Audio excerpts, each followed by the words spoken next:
Let's talk about World Superbike. Happened a weekend ago now in Hungary. It seems like Top Rack is trying to show that he's above and beyond the rest of the world Superbike riders, and he should be in MotoGP. What are your thoughts on what he's doing?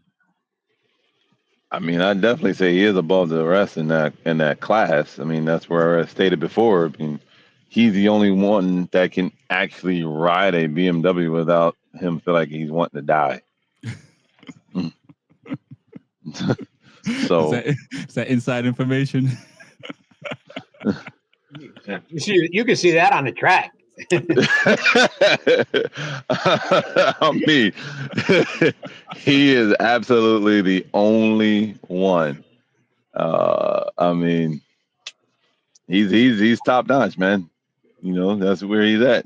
He's like us old dogs, what we call the aliens. He is one of them. Yeah. What are your thoughts, TJ, on what he did? And it's a new track for World Superbike.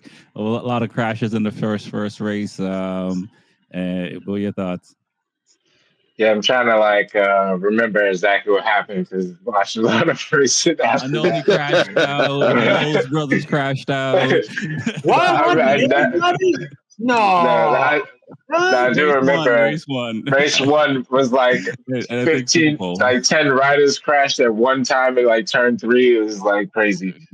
But yeah, like Top Rack is obviously back on his level, I would say. It's weird, like I don't understand like how he can ride the BMW like that. Like even when he was on the team last year when he had like Jarrett and the other riders with him. And they just couldn't understand as well. Like Scott Redden, they couldn't understand it. He's just an animal.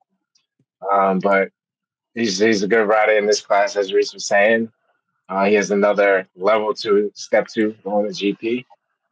But I mean, he's proven it. He won all 3 races going into that weekend, and I mean, he's winning by a couple seconds. So. Right.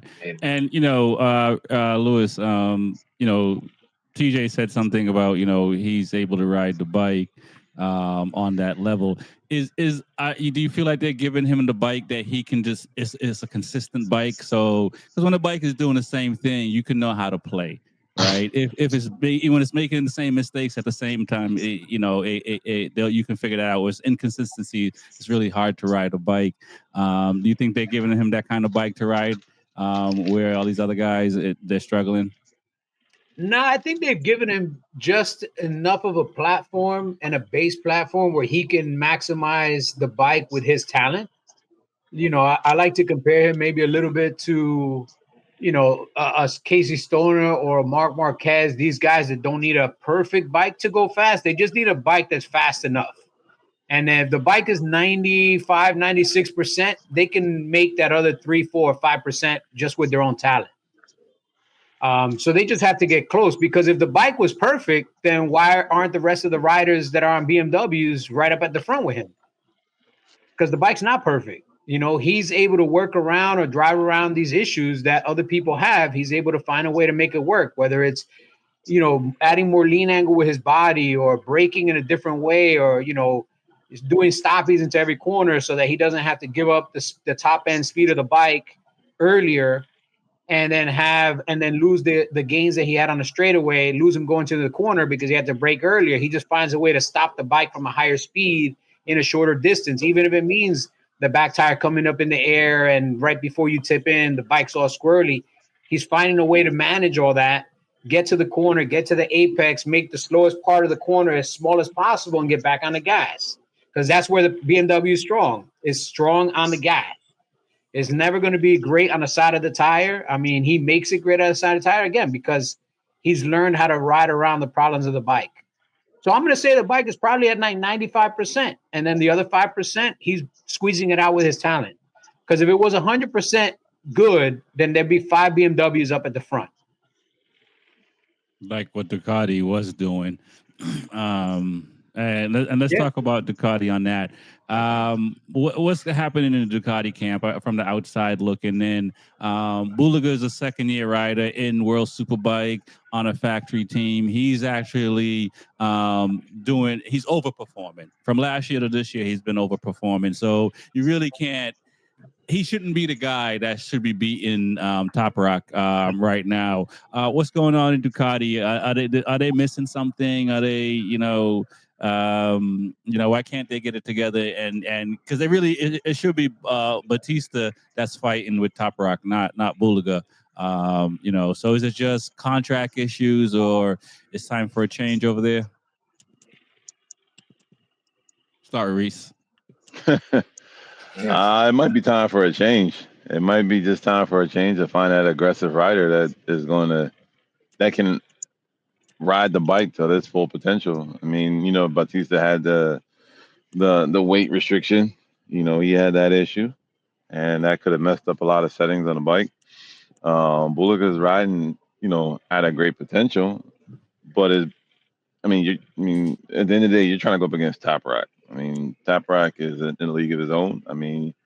You got to find that next caliber rider that can match a Top Rock. Because if once Top Rock leaves, it technically should be the way it looks. It should be the Buliga show. Right. So Buliga's number 2 in that series. It should be the Buliga show. It should be his championship, his series a win. And from what I heard, they're talking about now looking at re-signing Albert Batista. I heard that too. Yep. I heard that too, which is interesting. Well, I'll go to TJ in a little bit on that, but it sounds like Petrucci might be going to BMW taking Top Rock seats. So maybe they were looking at Petrucci, but he went to a factory BMW instead. Well, it seems to be a bad move. What are your thoughts, TJ? I think so too. I hope he stays with Ducati. It's just must be a really, really good relationship because they're sticking with the old guy. He's not performing terrible. He has won championships in the past, but like with the weight restrictions and all that stuff, like you guys mentioned, it threw Ducati off a little bit because now they have to revert back to something else when they're trying to go forward this way. And you want the rider to be comfortable with the package you give them to perform well. And I don't know if it's a good decision for them to stick with Bautista. As far as Buliga, I know, at the beginning of the season, the times he had the mechanical issues, and when he crashed out, when he crashed, he would react so wildly, crying, smashing the bike and stuff like that, because he knows how important it is to for this championship. Because now you see that Top Rock being Top Rock still overtook the lead. It's so hard to win a championship. So, but I think it'll be a Buliga show for sure going into the next round once Top Rock leaves. But hopefully Bautista can get some restrictions taken off of the bike to perform a little better as well. He just needs to eat a little bit more, man.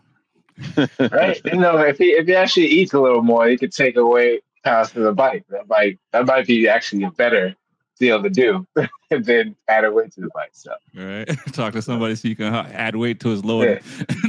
Yeah. Probably. I gained 5 pounds. Yeah, take that off. Take that off. For real. What are your thoughts on Ducati, Lewis? Man, it does seem like Top Rock is going to run away with it, and Ducati's doing everything that they can do, but they're not getting the results they're expecting. Yeah, like you said before, Buliga has been punching outside his weight class since he came into the series. He came into series, kicking indoors and saying, this is where I belong. And he proved it. He was winning a lot of races. And even this year, he's won a lot of races. He's second in the championship again.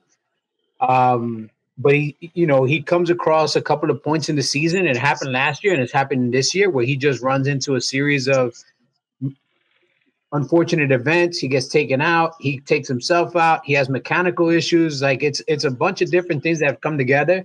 that have hindered him to even stay right at the front with Toprak in a lot of the races. And I mean, he's still within striking distance in the points. It's not like he's out of the points. But now he needs Toprak to make some mistakes or have some mechanicals or something else. Like he needs some additional help. Because even if he runs the table from here to the end of the year, which is not possible in that series, he needs Toprak to have a couple of bad finishes so he could chip away at the lead.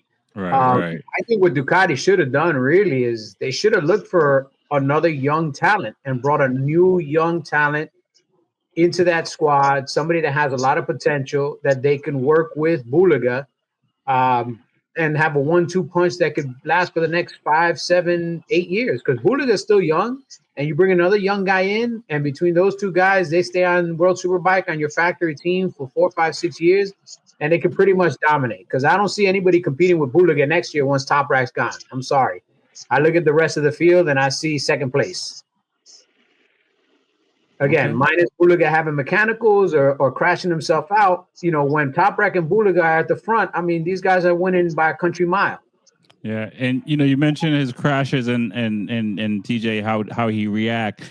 Do you when you play sports or anything, when you lose and it's on you, usually not as mad as when when you lose, but the other person is better.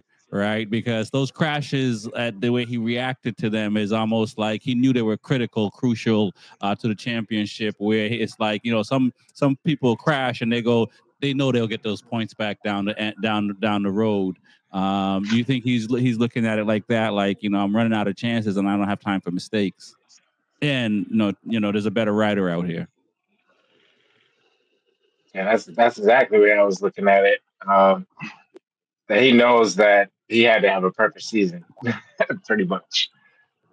Very hard to do, but you can just tell the way he reacts, and you said it perfectly. Some other riders will crash, and either it doesn't matter about the points as much, or they know they'll get it down the road.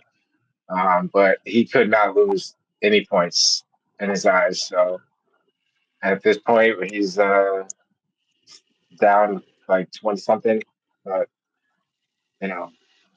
that's well said for that. Yeah, I mean he has to win every race going forward. I think to give him a chance, because I don't believe Toprak is gonna is gonna finish beyond second unless he has a mechanical or something or somebody takes him out.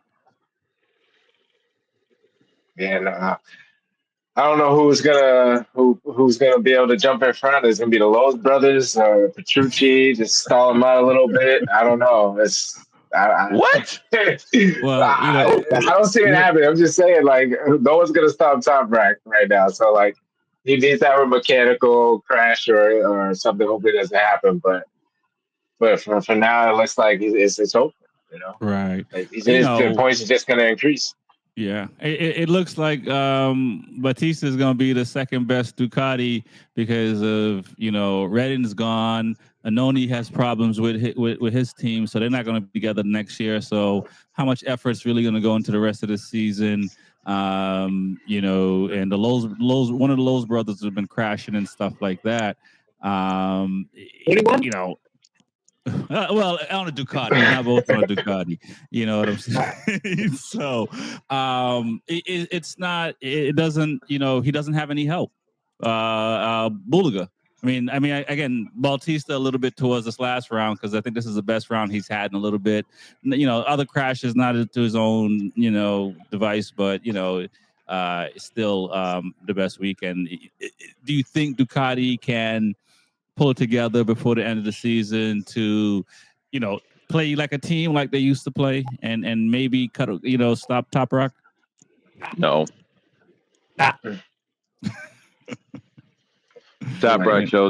This is Toprak show. That's all it is. Bautista doesn't know how to play team sports. Yeah, I think so. He's a team with a capital I. I mean, we've been seeing it last year. Toprak basically ran away with the season. So he had that really bad accident that put him out a couple rounds where he knew that, the points was creeping back up on him, and he just probably went out there not even 100% just to finish out the year and still got the win. So I mean, there's no coming back.